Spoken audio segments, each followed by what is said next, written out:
Na Vojskem že od včeraj zjutraj vladajo izredne razmere. Takrat so cesto zaprli zaradi snežnih plazov, na kar je začel padati ledeni dež. Ta ledeni dež je pa zdaj povzročil žled in tukaj se lomijo drevesa, tako da je nevarno zdaj v tem trenutku tudi za same reševalce.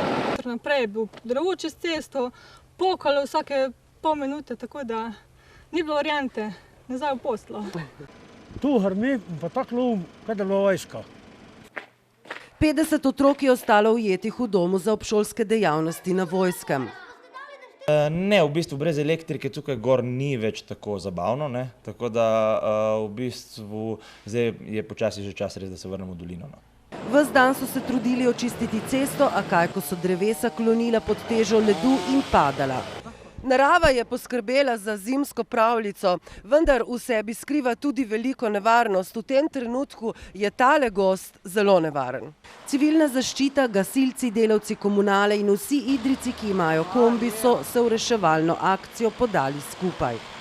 Skupaj s Kopačem si utiramo pot v dom na Vojskem, kjer je ujetih v snegu in žledi 50 otrok.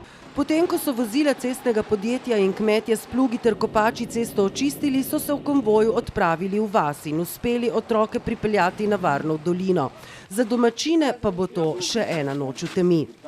Tega, kaj se z vremenom dogaja, mislim, da je iz ekstrema v ekstrem. Delavci podjetja Elektro Primorska obupavajo nad polomljenimi električnimi kabli, cestni delavci nad ledom na cesti in nad drevesi, ki padejo kot domine, kmetje in gozdari nad polomljenimi sadnimi drevesi in razdejanjem v gozdu. Domačini pa bodo tudi to noč v temi, nekateri tudi v mrazu, z grozečimi krošnjami nad glavami.